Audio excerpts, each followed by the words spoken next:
Es el ritmo frenético de la ciudad que te envuelve y te atrapa sin resentimiento en una larga carrera hacia ningún lugar, rodeados por gente que no conocemos. Muy buenos días, queridos amigos, queridas amigas. Bienvenido a un programa muy especial, Dola Dola la entrevista. Dola Dola la entrevista es un programa, soy José Manuel Dolader, que lo dedico a grandes personas, a grandes amigos, a personas que tienen cosas que contar. Y hoy, día de San Jorge, fiesta en Cataluña, fiesta en Aragón, empezamos con esta canción de Jorge Linares, Tan deprisa. Tan deprisa, Jorge Linares, apropiado en el día de San Jorge, el Día Internacional del Libro. ¿Y por qué decía que es un programa especial? Porque traigo primero un amigo, que eso es importante, José María Manzano. Traigo a otro profesional, el doctor Manzano, psiquiatra. Ha sido psiquiatra, ahora se dedica a otras cosas, pero ha sido psiquiatra de grandes amigos en común, pacientes de aquí del Hospital de Día Lachman, responsable en muchos sitios, pero entre otras cosas en Cienpozuelos, el Hospital Psiquiátrico de Cienpozuelos, que le suena a casi todo el mundo que tenga que ver con el mundo de la salud mental. Muchas más cosas sería. También ha estado en el Hospital de Día Lachman como psiquiatra, pero eso fue otra faceta. Ha decidido jubilarse, dedicarse a viajar, dedicarse a conocer mundo, dedicarse a su familia, a su mujer y sobre todo a escribir. Con lo cual, en este día tan especial, pues don José María, bienvenido, querido amigo. Pues muchas gracias por tus palabras cariñosas, José Manuel. Bueno, y además, fíjate, y por invitarme a presentar mi último libro. Con Jorge, empezamos con Jorge el día de San Jorge, no podía ser más apropiado, y en este programa Dola Dola la entrevista. Yo, claro, digo, va a presentar un libro, porque es que he escrito varios libros y sobre todo escribe mucho. Pero trae un libro especial. Un libro que es reflexiones antropológicas y psicológicas sobre el COVID-19. ¿Por qué este título y en estos tiempos, José María? Porque es algo que no sé si nos afecta, no nos afecta, pero ¿por qué has decidido escribir este libro? Pues mira, he decidido escribir este libro porque pocas veces se tiene la suerte o la desgracia de poder vivir una situación como la que hemos vivido con la pandemia de la COVID-19 desde el 2020. Entonces, yo en aquella época ya empecé a escribir durante la pandemia artículos en Diario Nueva Tribuna y, no es que se acabara la pandemia, porque, ojo, que la COVID sigue produciendo casos, pero desapareció la pandemia como tal. Esto se ha quedado en una epidemia, pues a lo mejor incluso como la gripe, que iba a ser estacional. Pero sí que creo que todo esto es como para reflexionar. Para reflexionar desde lo antropológico y desde lo psicológico. ¿Por qué desde lo antropológico? Pues hombre, porque el ser humano por naturaleza es un ser social. Por tanto, es objeto de estudio de la antropología social.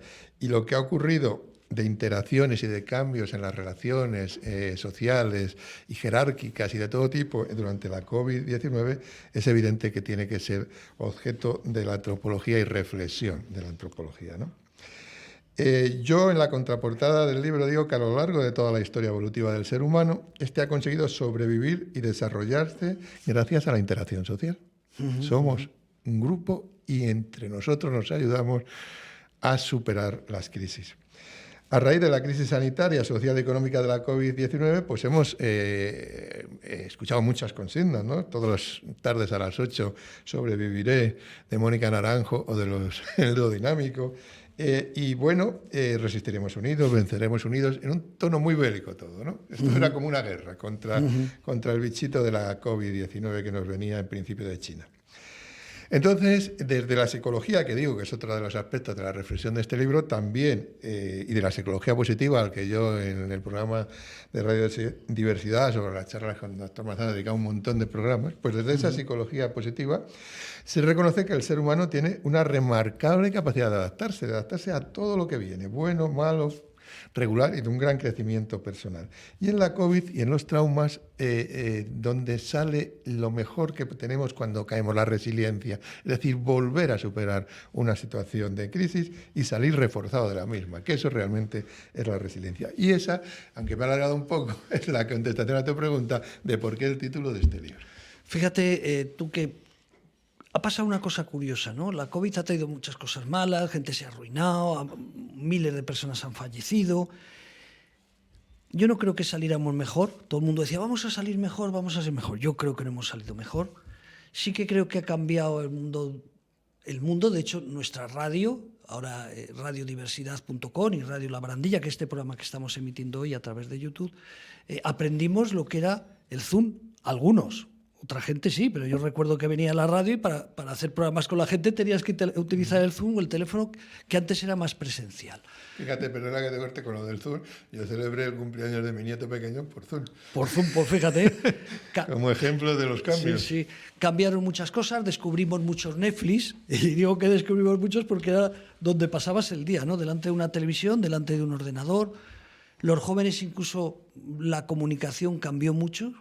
Los WhatsApp, todas las nuevas tecnologías también han servido para cambiar. Y entonces mi pregunta, José María, es, vamos a recomendar comprar este libro, ahí lo tenemos, vamos a leer pausadamente el título, José María Manzano, Reflexiones antropológicas y psicológicas sobre el COVID-19, pero mi pregunta sería, ¿por qué tienen que comprar? Estamos en el Día del Libro, hay que recomendarlo. Luego diremos cómo se puede localizar este libro y cómo se puede comprar, pero ¿qué va a encontrar alguien que diga, voy a comprar este libro? ¿Qué se va a encontrar detrás de estas páginas? Aparte de si no recuerdo mal, 48 títulos, pero capítulos. Sí, pues lo que se va a encontrar es yo creo que un análisis diferente de lo que fue una realidad en la que estábamos inmersos, pero que la propia inmersión no nos deja ver más allá. Estamos sufriendo esta pandemia y cada uno va sobreviviendo como puede a ella y saliendo adelante, pero difícilmente le da tiempo a reflexionar sobre lo que ha ocurrido, sobre consecuencias que ha tenido de todo tipo, psicológicas, físicas, porque hay un COVID de larga duración que es un COVID crónico, es una enfermedad que se ha convertido crónica a nivel físico, ¿no? Y el libro le va a aportar pues, muchas cosas de estas que no ha podido ver. Por ejemplo, en el libro se hacen unos primeros capítulos sobre las experiencias existenciales, es decir, qué es lo que pasa en nuestra existencia a lo largo de la vida y en concreto en la pandemia, ¿no? Y entonces el análisis existencial es una rama de la psicología que se dedica a estudiar una serie de factores, que son sobre todo la responsabilidad, que son sobre todo la autonomía, es decir, una serie de factores, como voy a comentar, que están en la experiencia vital y que se remueven, por decirlo así, más cuando estamos en estas características. Y surgen fuerzas en conflicto que comento yo en este capítulo. Entonces, para el paradigma existencial, para la disciplina del análisis existencial, fíjate, hay 4 conflictos básicos en el ser humano. Uno es la muerte, a la que indefectiblemente nos tenemos que evitar y que enfrentar, aunque los epicúreos decían, bueno, si la muerte está, tú no estás, si tú no estás, la muerte no está, nunca te enfrentarás a ella. Pero es una realidad que está ahí. Entonces, ese es uno de los paradigmas del análisis existencial, la muerte, la libertad y la responsabilidad.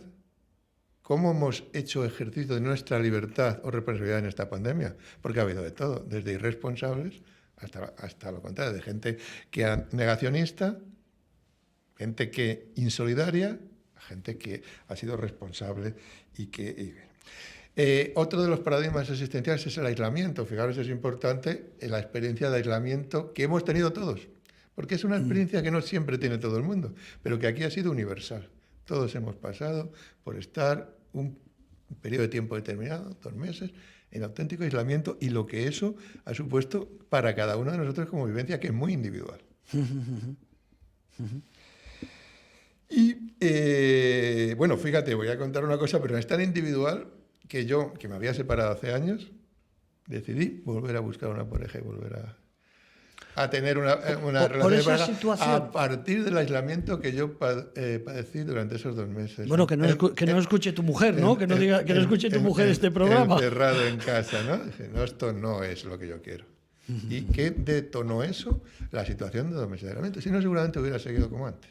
O sea, fíjate si han ocurrido cambios en las vidas del ser humano a raíz de esto. Y otra cosa importante y última de los 4 grandes paradigmas de la existencial es el sentido de la vida. ¿Cómo nos puede cambiar el sentido de la vida cuando tenemos una experiencia tan fuerte como esta? Mira, hay grandes escritores rusos como Dostoyevsky, y Dostoyevsky tiene un librito pequeño que se llama Iván Ilich. Iván Ilich es un hombre, un funcionario gris, en un ministerio gris, y de repente le diagnostican un cáncer y tiene poco tiempo de vida. Y había tenido una vida insulsa, no había tenido sentido, carecía de todo sentido vital para él. Se levantaba, iba al ministerio, volvía. Y a partir de ese golpe, de esa experiencia vital, su vida tuvo más sentido que en el resto de los años anteriores, porque empezó a encontrar sentido en determinadas cosas, de la experiencia de vivir, de relacionarse, hasta de la puesta de sol. Así que estas experiencias las vais a ver en 3-4 capítulos de este libro, por ejemplo. O sea, este libro es como después de una guerra que tú tratas de analizar por qué se ha producido la guerra, qué consecuencias ha tenido, que luego nos olvidamos, ¿no? Claro. Pero lo que tratas es de un aprendizaje de todo este tiempo, ¿no? De que junto a la experiencia que cada uno hemos tenido de esta pandemia, tengamos una documentación, bueno, con un rigor en este libro para ir analizando al leerlo cosas que puede que nos hayan pasado, como te he contado yo mi experiencia personal del aislamiento. Si no recuerdo mal, yo te he leído a ti. Parte de este libro son noticias o notas que tú publicabas. Sí, yo te cuento.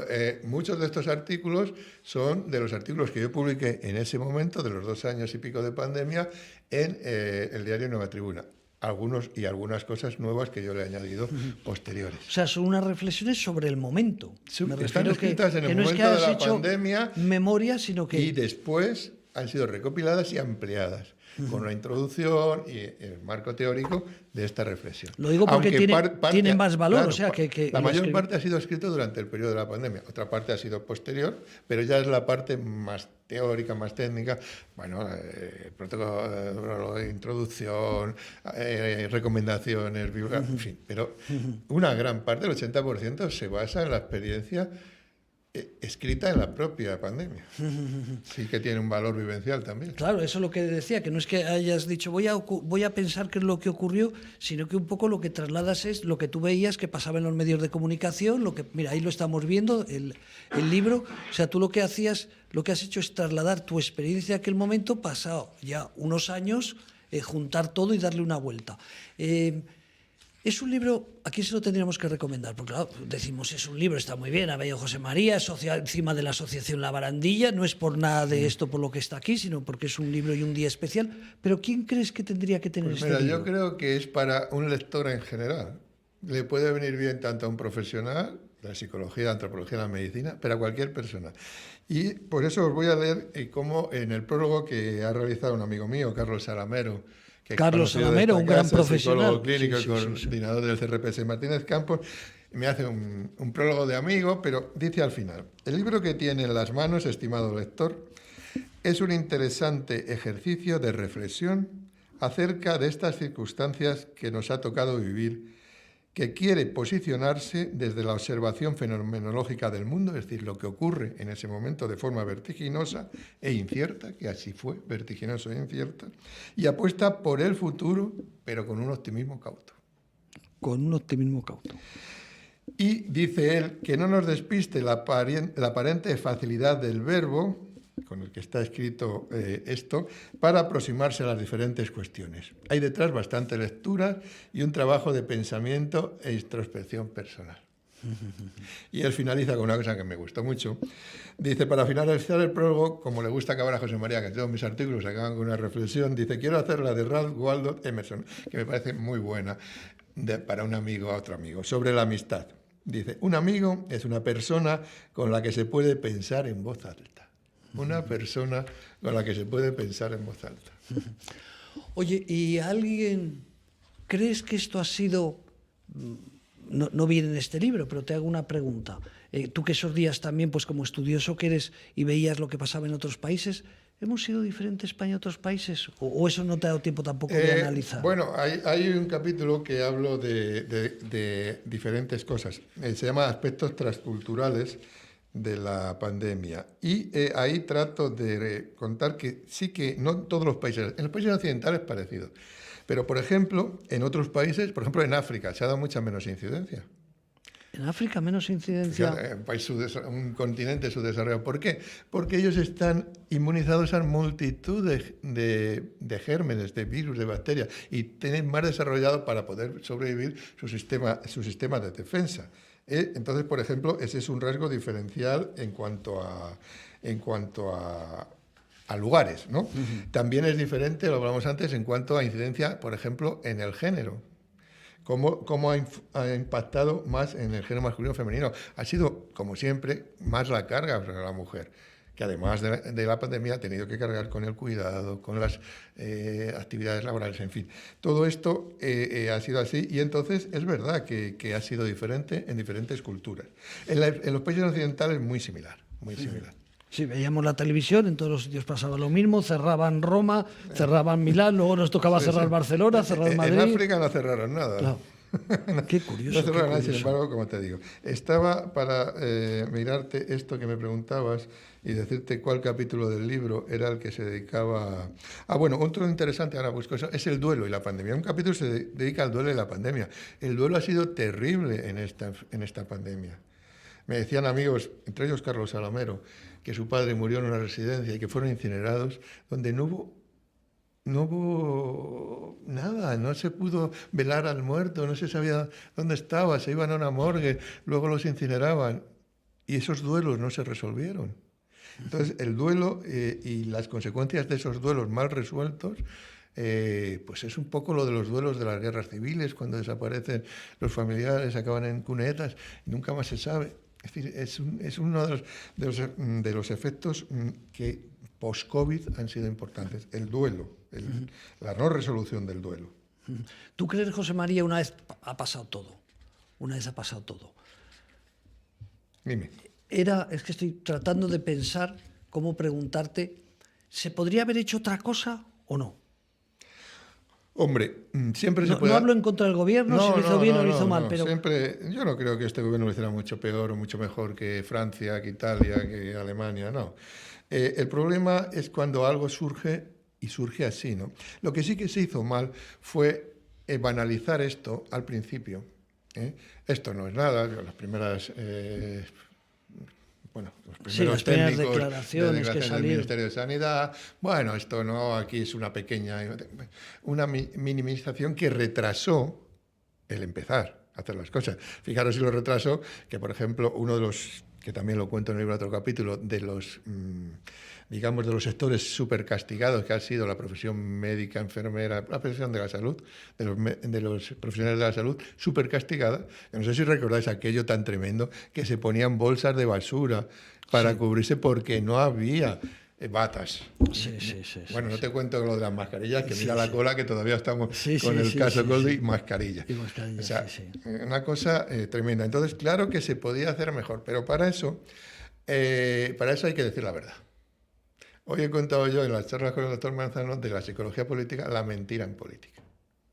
Y aquí hubo mentira en política. Y el mentir es no decir la verdad. No solamente la mentira consiste en soltar un bulo, ¿no? Contar la verdad. Y ese retraso hizo que se pusieran tarde en marcha los mecanismos, que lo hubo que poner pues, de la manera que se pusieron. Y muchos muertos no deberían de haber muerto. Sí, pero eso es lo que yo creo que se hizo mal. En Italia, pues sería parecido, en Francia, pero es decir, el político puso por delante su interés político al interés social desde mi punto de vista. Y si no, se hubieran dado los pasos mucho antes. Ahí sí que creo yo.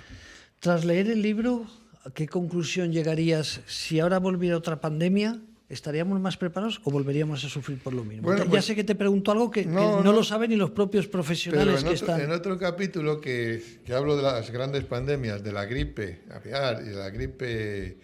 de varios tipos de gripe que ha habido que causan más muertos que la COVID a lo largo de la historia, pues la OMS dijo, en esa última gran pandemia de la gripe, que nunca les pillara otra vez a los estados de forma desprevenida una pandemia. Recomendación de la OMS del año 70 y pico.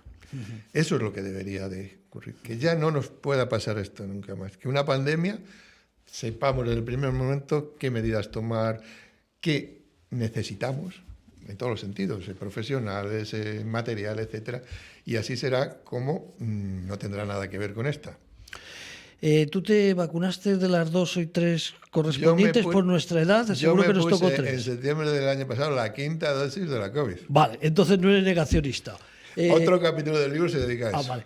¿Por qué la gente ha habido, y todavía hay, yo tengo un WhatsApp por aquí con un grupo de gente que todavía están hablando de la locura que fue las vacunas? ¿Por qué crees que la gente fue tan negacionista? Algo que los propios profesionales decían que era necesario. Pues el negacionismo tiene varias posibilidades o causas.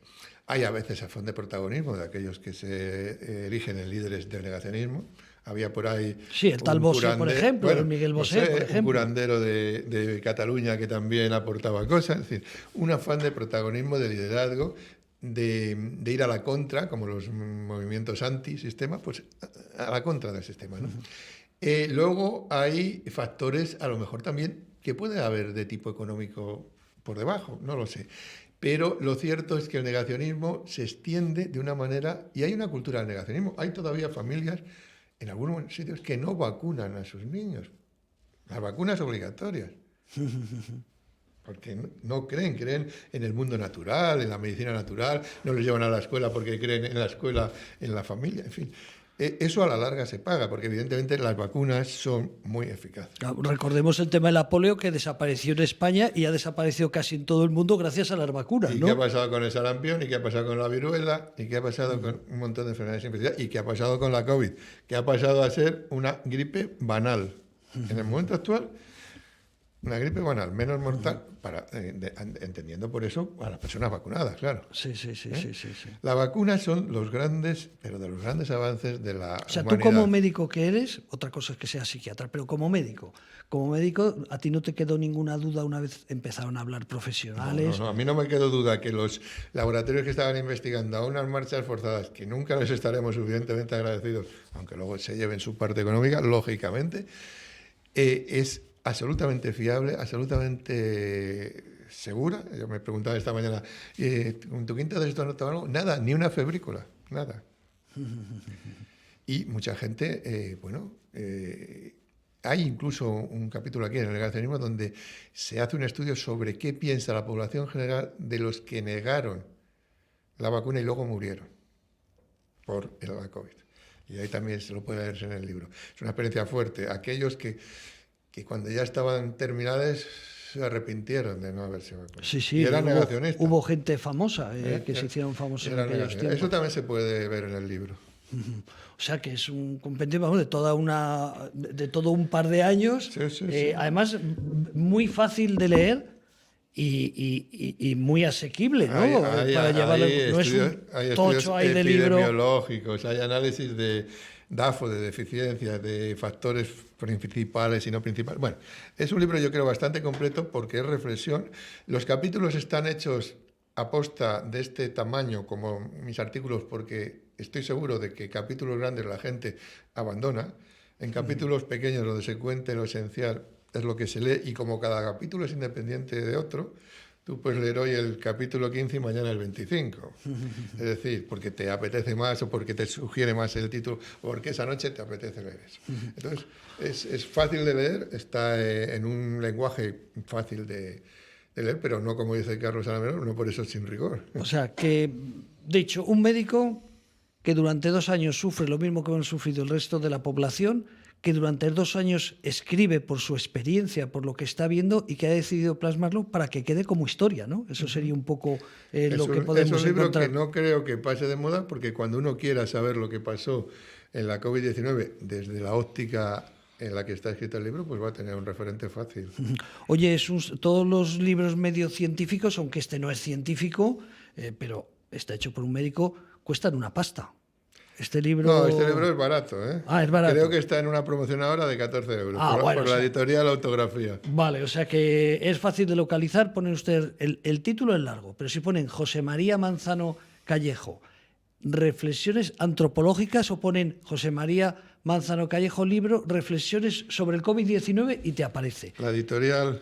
Es Autografía editorial. Y entonces, bueno, pues en su página web lo tienen y dentro de poco estará también en Amazon, seguro que tú vas a Amazon. En las plataformas y en las librerías. Vale, pues lo voy a leer con detenimiento y otro día me invitas a tu programa, aunque hoy en tu programa charlas con el doctor Manzano, y te cuento yo Perfecto. mi parecer sobre Ahí el libro. estaremos y reflexionaremos juntos sobre lo que tú has leído y reflexionado. Bueno, pues yo simplemente voy a decir que, como digo, el médico luego algo entiende, escribe magníficamente, es un gran profesional, luego algo aprenderemos con este libro. Vale la pena comprarlo y sobre todo también regalarlo, ¿no? Este también es un libro que sirve para en el regalar. próximo día del libro, en el próximo día de la madre, en fin. Sirve para Navidades. regalar a una madre, a un hermano, a un amigo que le dices, oye, ¿te acuerdas de la pandemia? Mira, aquí tienes en 190 páginas. En 193 páginas, bueno, aquí está un poco donde ha sacado la información,